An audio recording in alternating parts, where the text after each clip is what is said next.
Herkese merhabalar, kanalıma hoş geldiniz. Bugün sizlere muhteşem kat kat tel tel ayrılan haşhaşlı çörek tarifiyle geldim. Sizleri çok bekletmeden hemen tarife geçiyorum.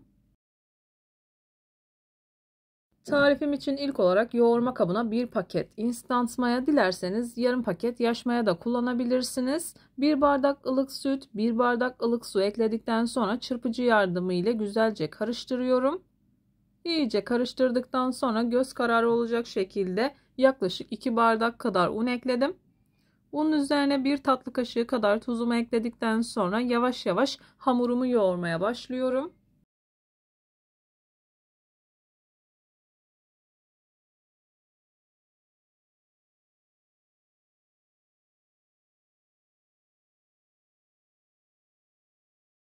Ununu azar azar dikkatli bir şekilde eklemeye özen gösterin. Ben bu tarif için toplamda 4,5 bardak kadar un kullandım. Unun markasına ve kalitesine göre değişkenlik gösterebilir. Lütfen kontrollü ekleyin.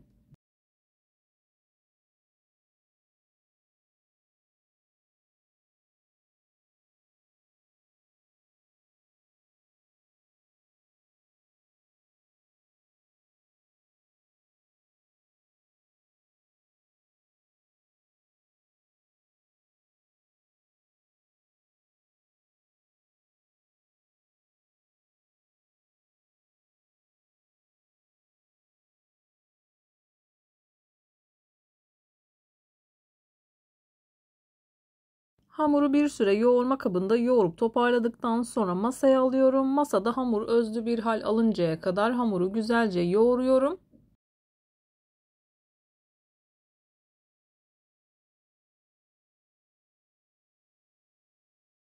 Bu tarz tarifler yaparken dikkat etmeniz gereken en önemli nokta özlü ve güzel bir hamur yoğurmaktır. Hamuru ne kadar güzel yoğurursanız yaptığınız hamur işi tariflerinden o kadar memnun kalırsınız.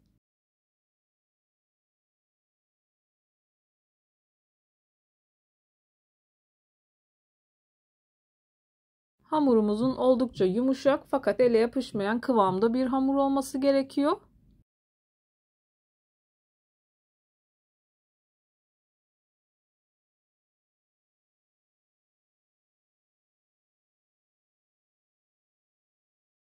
Hamuru yeteri kadar yoğurduktan sonra hiç dinlendirme yapmadan hamur kartı ile 4 eşit parçaya bölüp 4 adet bez elde ediyorum.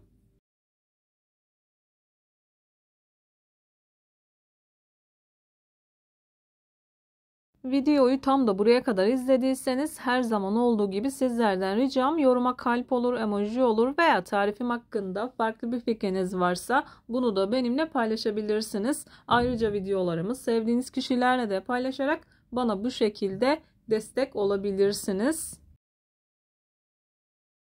Büyük olan parçalardan küçük olanlara ek yaparak hepsini eşit bir şekilde hazırladım. Üzerini kapatıyorum. Bu şekilde yarım saat kadar dinlendiriyorum.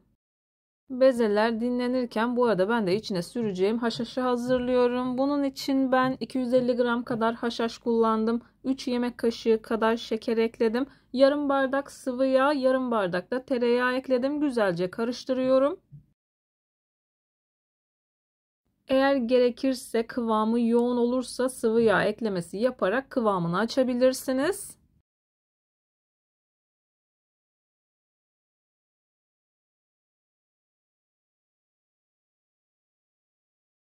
Bezeleri dinlendirdim, kenara alıyorum, üzerini kapatıyorum. Undan destek alarak yavaş yavaş açıyorum.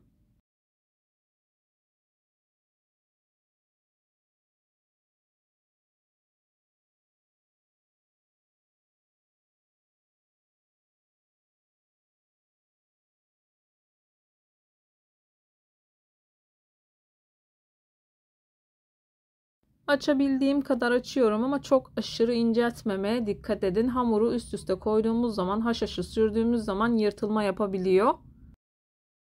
Hamuru yeteri kadar açtıktan sonra sofra bezi serdim. Onun üzerine alıyorum. Diğerlerini de aynı şekilde açıyorum.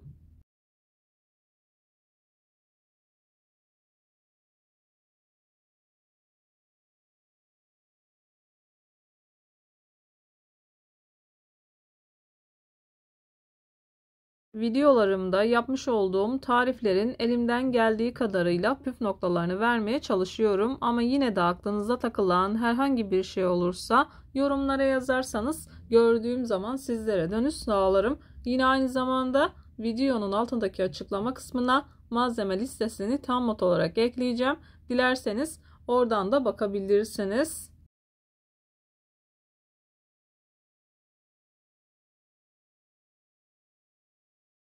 Hamuru açarken çok aşırı un kullanmamaya dikkat edin.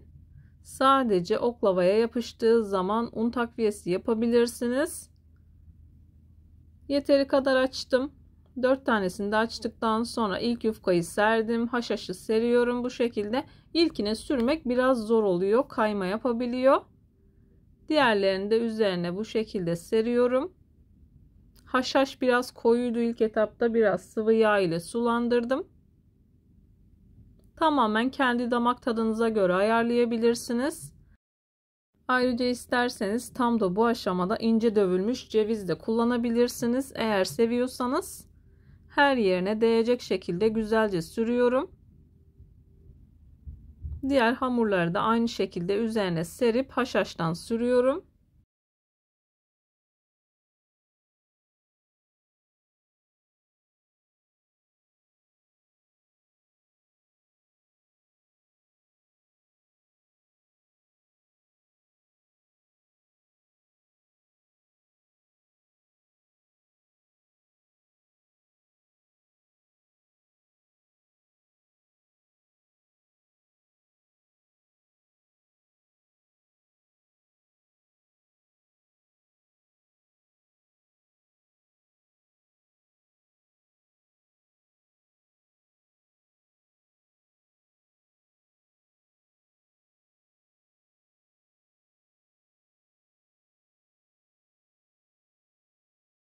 Son katımı da üzerine serdim. Dikkatli bir şekilde çekiştiriyorum. Daha sonra hamuru çok az büyütüyorum.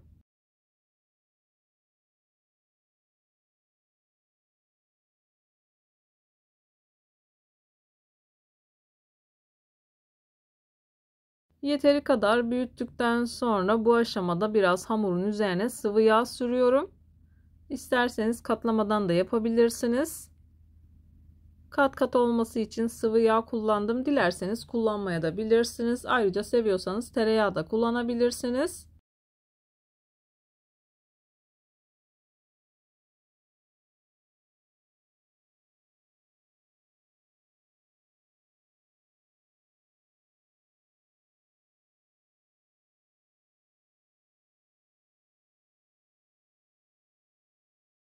Çok da sıkı olmayacak şekilde katlıyorum. Daha sonra hamur kartı ile göz kararı olacak şekilde parçalara ayırıyorum.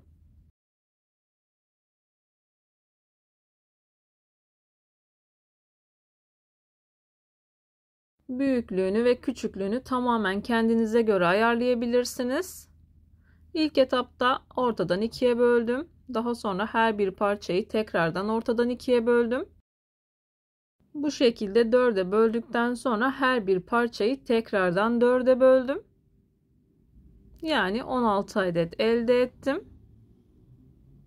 Hazırladıktan sonra yağlı kağıt serdiğim tepsiye alıyorum.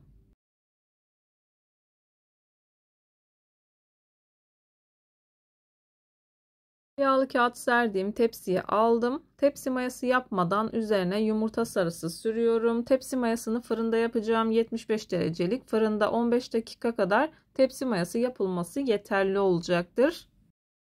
Tepsi mayası olduktan sonra 170 dereceye çıkartıp altı üstü güzelce kızarıncaya kadar pişirdim. Kat kat çok lezzetli bir çörek oluyor. Bana güvenerek tarifi deneyebilirsiniz.